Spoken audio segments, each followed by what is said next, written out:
Hello friends, Google ஷீட்ஸோட டுட்டோரியல்ஸில் today நம்ம எதை பற்றி பார்க்க போகிறோம்னா டேட்டா வேலிடேஷன் அப்படிங்கிற ஒரு கான்செப்ட் பற்றி தான் பார்க்க போகிறோம். ஸோ வாங்க வீடியோக்குள்ள போகிறோம்.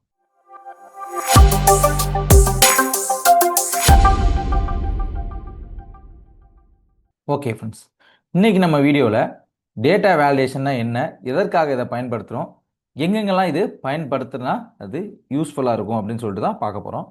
ஸோ நம்ம அதில் என்னென்னலாம் பார்க்க போகிறோம்னா drop down list, number and date limits, custom formulas, error measures, data validation tips. ஓகேங்களா? இந்த 5 பற்றி தான் நம்ம பார்க்க போகிறோம். நம்ம டேட்டா வேலிடேஷன் அப்படின்னு பார்த்தீங்கன்னா நம்ம வச்சிருக்கிற, அதாவது கூகுள் ஷீட்ஸில் இருக்கிற டேட்டாவை கரெக்டான டேட்டா தான் நம்ம என்ட்ரு பண்ணியிருக்கோமா, இங்கே வர வேண்டிய டேட்டா அங்கே கரெக்டாக தான் வந்திருக்கா அப்படின்னு பண்ணுறதுக்கான ஒரு விஷயம் தான் டேட்டா வேலிடேஷனு. ஸோ இந்த டேட்டா வேலிடேஷனை நிறைய விதமாக நம்ம பண்ணலாம். ஃபஸ்ட்டு நம்ம எப்படி ஒரு ட்ராப் டவுன் லிஸ்ட் கிரியேட் பண்ணுறது அப்படிங்க சொல்லிட்டு நம்ம பார்க்கலாம். நான் கொஞ்சம் டேட்டாவை ஃபில் பண்ணிக்கிறேன். எக்ஸாம்பிளுக்கு ஒரு கம்பெனியில் உள்ள எம்ப்ளாயி ஹெச்ஆர் யூஸ் பண்ணுற ஒரு சீட்ஸ்னு வச்சுக்கலாம். அப்போது நிறைய எம்ப்ளாயோட டேட்டா இருக்கும். அதில் ஃபஸ்ட்டு காலம் நேமு, ரெண்டாவது ஏஜு, டிபார்ட்மெண்ட்டு,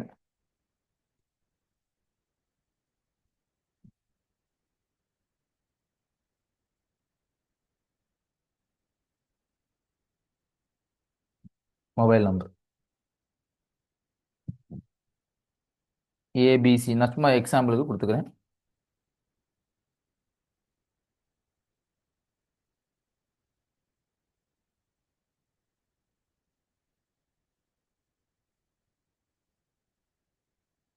ஏஜும் சும்மா கொடுத்துக்கிறேன்.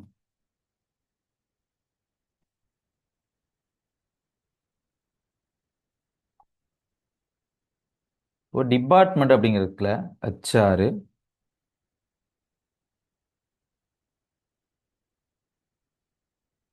ஃபினான்ஸு, ஐடி, அட்மின் அப்படின்னு வச்சுக்கோங்களேன். இந்த 4ஐயும் நம்ம ட்ராப் டவுனாக க்ரியேட் பண்ணோம்னா அதுக்கு நம்ம என்ன பண்ணணும்னு பார்த்தீங்கன்னா இன்செட்டில் போயிட்டு ட்ராப் டவுன் அப்படின்னு கிளிக் பண்ணிக்கணும். இப்போது அட்மின், ஃபினான்ஸு, ஹெச்ஆர், ஐடி அப்படிங்கிறது 4மே ட்ராப் டவுனு. இது வந்து டேட்டா வேலிடேஷனோட ரூல்ஸ். டன் கொடுக்குறேன். இப்போ 4 இடத்துல எனக்கு ட்ராப் டவுன் வந்துருச்சு. ஸோ இந்த ட்ராப் டவுன் எப்படி ஒர்க் ஆகுதுன்னு நான் உங்களுக்கு காட்டணும்ல. இது நம்ம ஆல்ரெடி டைப் பண்ணி வச்சுட்டு பண்ணுறோம். இப்போ நீங்கள் புதுசாக ஒரு ட்ராப் டவுன் நான் இங்கே கிரியேட் பண்ணணும் அப்படின்னு வச்சுக்கோங்களேன். கிளிக் பண்ணிவிட்டு இன்செட்டில் போயிட்டு, டேட்டாவில் போயிட்டு டேட்டா வேலிடேஷன் ஆட் ரூல் அப்படின்னு கொடுத்துறேன். எதுக்கு? C6ல் ஃபஸ்ட் என்ன, அதாவது நான் எங்கே இந்த ரேஞ்ச், எந்த ரேஞ்சுக்குள்ளே இது அப்ளை ஆகணும்னு சொல்லிட்டு. ஸோ எந்த ரேஞ்சுக்குள்ளே இது அப்ளை ஆகணும்னா C16ல், நான் C6ல் இது அப்ளை ஆகணும்னு சொல்லிட்டுருக்கேன். க்ரைட்டீரியாங்கிற லெக்கில் ட்ராப் டவுன், அதாவது உங்களுக்கு என்ன விதமான டேட்டா வேலிடேஷன் யூஸ் பண்ண போகிறீங்க அப்படின்னு சொல்லிட்டு நான் ட்ராப் டவுன் தான் கொடுக்குறேன். Option 1, option 2. ஸோ ஆப்ஷன் 1ல் உங்களுக்கு என்ன வேணும்னா எஸ்ன்னு வச்சுக்கிறேன். சாரி, எஸ்ன்னு வச்சுக்கிறேன். ஆப்ஷன் 2ல் நோன்னு வச்சுக்கிறேன். இப்போது ஹலோ மல்டிபிள் செலெக்ஷன்னா ரெண்டையுமே நம்ம செலக்ட் பண்ணுறது, நம்மளுக்கு ஒரு செலெக்ஷன் தான் பண்ணணும். டன் கொடுத்துக்கிறேன். டன் கொடுத்துட்டு இப்போ பார்த்தீங்கன்னா இங்கே எஸ் நோ அப்படி சொல்லிட்டு 2 ஆப்ஷன் வந்துடும். ஸோ ட்ராப் டவுன் நம்ம இப்படி தான் கிரியேட் பண்ணிட்டோம். இதில் இந்த மாதிரி ட்ராப் டவுன் கிரியேட் பண்ணுறதுனால என்ன ஆகுனா, முதல்ல ஸ்பெல்லிங் மிஸ்டேக் இருக்காது, ஸ்பெல் எரர் இதில் வரவே வராது. தென் அதில் கொடுத்துருக்க டிபார்ட்மெண்ட்டை மட்டும் தான் நம்மளால் சூஸ் பண்ண முடியும். எக்ஸஸாக யாரும் இதில் அவங்க ஆட் பண்ண முடியாது. ஸோ அதனால் டேட்டா ப்ராப்பராக நம்மளுக்கு இருக்கும். ஓகே, அது மட்டும் இல்லை, இதை வந்து நீங்கள் கலர் கொடுத்து கூட இது பண்ணிக்கலாம். இந்த எஸ் வந்து எஸ் கொடுத்தா க்ரீன் அப்படின்னும், நோ கொடுத்தா ரெட்டு அப்படின்னும் நீங்கள் செட் பண்ணிக்கலாம். செட் பண்ணிக்கிட்டு டன் கொடுத்தீங்கன்னா நீங்கள் எஸ் கொடுக்கும்போது க்ரீனாகவும், நோ கொடுக்கும்போது அது ரெட்டாகவும் மாறிக்கணும். இது டிபார்ட்மெண்ட்டுக்கு மட்டும் இல்லை, இது நிறைய டேக்கில் நம்மளுக்கு எங்கெங்கெல்லாம் ட்ராப் டவுன், அதாவது ஒரே மாதிரியான டேட்டா திருப்பி திருப்பி ரொட்டேட் ஆகிட்டே இருக்குன்னு வச்சுக்கோங்களேன். அந்த லெக்கில் நம்ம ட்ராப் டவுனை கிரியேட் பண்ணிக்கிட்டு அதுக்கேற்ற மாதிரி கலர் கோடு கூட நம்ம ஈஸியாக ஃபைண்ட் பண்ணுறதுக்காக நம்ம இதில் யூஸ் பண்ணிக்கலாம். ஓகே ஃப்ரெண்ட்ஸ், எப்படி ட்ராப் டவுன் கிரியேட் பண்ணுறதுன்னு பார்த்தோம். அடுத்ததான் நம்ம பார்க்க போகிறது நம்பர் எப்படி நம்ம இதில் வேலிடேட் பண்ணுறது அப்படின்னு தான் பார்க்கணும். ஸோ நம்பர் எப்படி வேலிடேட் பண்ணுறதுனா, இதில் நான் அந்த மொபைல் நம்பர் அப்படிங்கிற காலத்தை எடுத்துக்கிறேன். காலத்தை எடுத்துக்கிட்டு எதுக்காக யூஸ் ஆகும்னா மார்க் ஷீட்லாம் பார்த்தீங்கன்னு வச்சுக்கோங்களேன். இப்போ இதில் மார்க் ஷீட்டோட டேட்டா என்ட்ரி இருக்குன்னா இப்போ 1லேருந்து 100க்குள்ளே தான் இருக்கணும் அப்படின்னு சொல்லிட்டு ஒரு கான்செப்ட் இருக்குதுன்னு வச்சுக்கோங்களேன். இப்போது எக்ஸாம்பிளுக்கு மொபைல் நம்பரில் போயிட்டு format data validation add rule இதில் ட்ராப் டவுனுக்கு பதிலாக greater than or equal to less than or equal to least is equal to is not equal to is between is not between அப்படின்னு சொல்லிட்டு உங்களுக்கு நிறைய ஆப்ஷன் இருக்குது. இப்போ கிரேட்டர் தென் கொடுத்தேன்னு வச்சுக்கோங்களேன். இப்போது கிரேட்டர் தென் கொடுத்துட்டு ஃபார்முலா வந்து 100ன்னு கொடுக்குறேன். இப்போ D2ல் தான் இதில் அட்வான்ஸ் ஆப்ஷன் கொடுத்து நீங்கள் இது பண்ணிக்கலாம். அது மட்டும் இல்லை, ஹெல்ப் டெக்ஸ்ட் வேணும்னா, அதாவது நீங்கள் அங்கே தப்பான என்ட்ரி ஆச்சுன்னா அதை சேஞ்ச் பண்ணுறதுக்கு உங்களுக்கு என்ன டெக்ஸ்ட் வேணுமோ அந்த டெக்ஸ்ட்டை கொடுத்துக்கலாம். அதே மாதிரி இப்போது 100க்கு மேலே கிரேட்டர் தானே 100க்கு மேலே தான் அதில் என்ட்ரி பண்ண முடியும். சப்போஸ் அங்கே என்ட்ரி பண்ணும்போது அது வார்னிங் வரணுமா இல்லை இன்புட்டே ரிஜெக்ட் பண்ணணுமா அப்படின்னு சொல்லிட்டு நம்மளுக்கு டேட்டா இஸ் இன்வால்வ்டு இல்லைனா ரிஜெக்ட் அப்படின்னு சொல்லிட்டு 2 ஆப்ஷன் இருக்கும். ஸோ நம்ம வார்னிங் மட்டும் கொடுத்துட்டு டன் கொடுத்துருவோம். டன் கொடுத்துட்டு போனால் எக்ஸாம்பிளுக்கு 99 கொடுக்குறேன்னு வச்சுக்கோங்களேன். எனக்கு இங்கே வார்னிங் மெசேஜ் காட்டும். Involve input must be greater than 100ன்னு வரும். ஸோ நான் இப்போ 100க்கு மேலே போனால் மட்டும் தான் நம்மளுக்கு இது யூஸ் பண்ண முடியும். இப்போ 100க்கு மேலே போனால் 101 கொடுக்குறேன். கொடுத்ததுக்கப்புறம் பார்த்தீங்கன்னா இப்போ நம்மளுக்கு இங்கே எந்த ஒரு இதுவுமே வரல. இதே நான் ரிஜெக்ட் கொடுத்தேன்னா எக்ஸ்பேஸ் கொடுக்குறேன், D2க்கு போய்க்கிறேன், ட்ரான்ஸ் ஆப்ஷன் ரிஜெக்ட் இன்புட் கொடுக்குறேன்னா ஓகே கொடுக்குறேன். ஆனால் 33 அடிச்சுட்டு விட்டேன்னா அது தேர் வாஸ் ப்ராப்ளம்னு சொல்லிட்டு இது பண்ணிடும். அதே மாதிரி அங்கே இருக்கிற டேட்டாவையும் அது கிளியர் பண்ணிடும். 100க்கு மேலே 101ன்னு நான் டைப் பண்ணுறேன். இப்போ தான் மட்டும்தான் அது எடுத்துக்கிறோம். ஸோ நம்ம இதில் நம்பர் வேலிடேஷன் பண்ணணும்னா இன்னும் கிரேட்டர் தென் ஏதாவது ஒரு ஃபார்முலா அதில் கிரேட்டர் தென் உங்களுக்கு என்ன மாதிரி தேவைப்படுதோ கிரேட்டர் தெனா இல்லை லெஸ் தென் ஆர் ஈக்குவலா இஸ் ஈக்குவல் டுவா அப்படின்னு சொல்லிட்டு என்ன மாதிரி தேவைப்படுதோ அதுக்கேற்ற மாதிரி நீங்கள் இதில் யூஸ் பண்ணிக்கலாம்.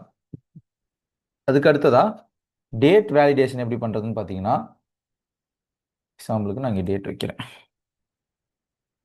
டேட் இப்போது இன்னைக்கோட கரண்ட் டேட்டை நம்ம போடணும்னா கண்ட்ரோல் டபுள் கோட் கொடுத்தோம்னா நம்மளுக்கு கரண்ட் டேட் வந்துடும். ஸோ நம்ம டேட்டை வேலிடேஷன் பண்ணணும்னா ஒன்றுமே இல்லை, செலக்ட் பண்ணிக்கிறேன், அப்ளை ரேஞ்சில் போயிட்டு ஈக்கு பதிலாக இது டன் கொடுத்துறேன், ஆல்ரெடி ஓப்பன் பண்ணது இருக்குது, செலக்ட் பண்ணிக்கிறேன், ஆட் ரூல் கொடுக்குறேன். ஸோ E2ல் ட்ராப் டவுனில் டேட் இஸ் அப்படின்னு கொடுத்தீங்கன்னா இன்னைக்குள்ள டேட் வரும். டேட் இஸ் பிஃபோர் கொடுத்தீங்கன்னா முன்னாடி உள்ள டேட் மட்டும் தான் வரும். டேட் இஸ் ஆஃப்டர் கொடுத்தீங்கன்னா அடுத்து அதை நாளைக்குள்ள டேட் மட்டும் தான் நம்மளால் போட முடியும். டுடே கொடுத்துட்டு டன் கொடுக்குறேன்.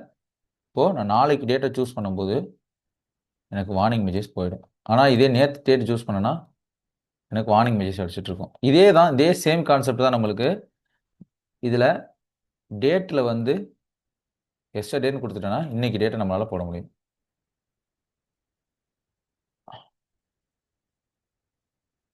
இதே மாதிரி ரிஜெக்ட் இன்புட் கொடுத்துட்டிங்கன்னா இன்புட்டே ரிஜெக்ட் ஆகாது, நம்மளுக்கு எரர்னு காட்டிட்டு அந்த எரரும் டேட்டாவையும் கிளியர் பண்ணிடும். நம்மளுக்கு ஏதாவது டெக்ஸ்ட் வேணும்னா ஹெல்ப் டெக்ஸ்ட் கொடுத்தீங்கன்னா இது கொடுத்து இங்கே என்ன டைப் பண்ணுறீங்களோ என்டர் த டேட் ஆஃப்டர் எஸ்டர்டேன்னு கொடுத்தீங்கன்னா பார்த்தீங்கன்னா நான் நேற்று சூஸ் பண்ணுறேன். இப்போ எரர் காட்டும், இன்வால்வ்டு மஸ்ட் பி எரர் வரும். அது மட்டும் இல்லை, நம்மளுக்கு எரரும் காட்டும்.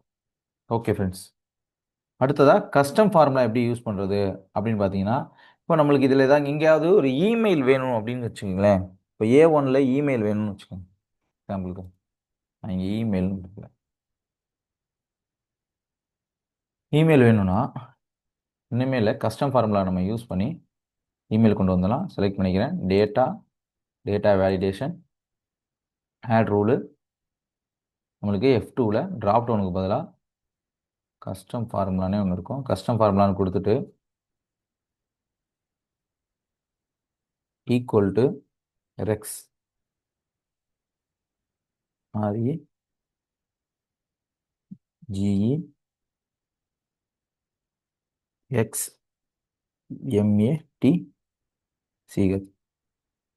X max, open parenthesis,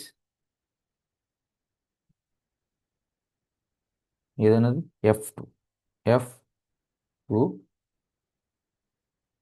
comma equal to comma double quotes குள்ள at close parenthesis. டன் கொடுத்துட்டேன்னா இப்போ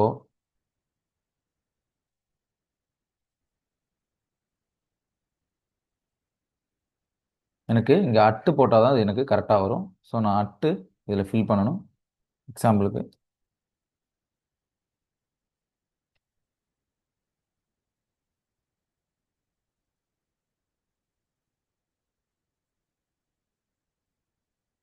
itrack-test.com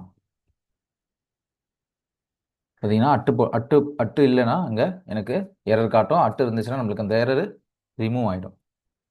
ஸோ நம்ம கஸ்டம் ஃபார்முலா எரரை இப்படி தான் கிரியேட் பண்ணுவோம். இதே கண்டிஷனல் ஃபார்மேட்டிங்னா நீங்கள் இதில் ஒன்றுமே இல்லை, கலர் கோடு, அதாவது இந்த இதுக்கு மேலே இருந்துச்சுன்னா அது விஷுவலாக நீங்கள் இது பண்ணி வச்சுக்கலாம். அதே மாதிரி இது யூஸ் பண்ணுறதுக்கும் உங்களுக்கு பெட்டர் எக்ஸ்பீரியன்ஸாக இருக்கும். இதில் கண்டிஷனல் ஃபார்மேட்டிங் பண்ணிங்கன்னா இதில் யூஸ் பண்ணுறதுக்கு ரொம்ப பெட்டராகவும் இருக்கும். ரியல் லைஃப் எக்ஸாம்பிள் பார்த்தீங்கன்னா எம்ப்ளாயி ஃபார்மில் இது யூஸ்ஃபுல்லாக இருக்கும். பட்ஜெட் ஷீட்டில் நம்பர், அதாவது ஒரு லிமிட்டுக்கு அப்புறம் நம்பர் போகக்கூடாதுன்னா அங்கே நம்மளுக்கு இது யூஸ்ஃபுல்லாக இருக்கும். அதே மாதிரி இது நிறையா டிபார்ட்மெண்ட்ஸில் நம்மளுக்கு ஷீட்டில் இருக்கிற சின்ன சின்ன மிஸ்டேக்ஸை நம்ம சரி பண்ணுறதுக்கு ஈஸியாக டேட்டா வேலிடேஷன் வச்சு நம்ம பண்ணிக்கலாம். இதில் பெஸ்ட் ப்ராக்டிக்ஸ்னு பார்த்தீங்கன்னா நீங்கள் எப்போதுமே என்னேபிள் வார்னிங் கொடுக்காம ரிஜெக்ட் இன்புட் கொடுக்குறது தான் பெஸ்ட் ப்ராக்டிக்ஸு. அதே மாதிரி நேம் ரேஞ்சை கரெக்டாக கொடுத்து நீங்கள் வேலிடேஷன் பண்ணணும். மாற்றி கொடுத்தீங்கன்னா அங்கே அது தப்பாக இதாகும். அதே மாதிரி ட்ராப் டவுன் யூஸ் பண்ணும்போது இன்டைரக்டாக டிபெண்ட் பண்ணாமல் டைரெக்டாக டிபெண்ட் பண்ணுங்கள். அப்போ தான் அது ப்ராப்பராக ஒர்க் ஆகும். ஓகே ஃப்ரெண்ட்ஸ், இந்த வீடியோவில் நம்ம எப்படி டேட்டா வேலிடேஷன் பண்ணுறது அப்படிங்கிறத பற்றி பார்த்தோம். இந்த வீடியோ உங்களுக்கு யூஸ்ஃபுல்லாக இருந்துச்சுன்னா நம்மளோட சேனலை லைக் பண்ணிவிட்டு இந்த வீடியோ உங்களுக்கு யூஸ்ஃபுல்லாக இருந்துச்சுன்னா நம்மளோட சேனலை சப்ஸ்கிரைப் பண்ணிவிட்டு பக்கத்தில் உள்ள பெல் ஐக்கானை கிளிக் பண்ணிங்க. அப்போ தான் நம்மளோட கூகுள் ஷீட்ஸ் டூல்ஸை உங்களோட தொடர்ந்து பார்க்க முடியும். கூகுள் ஷீட்ஸ் டூல்ஸ் தேவைப்படுற உங்களோட ஃப்ரெண்ட்ஸுக்கு நம்மளோட வீடியோ ஷேர் பண்ணுங்கள். தேங்க்யூ.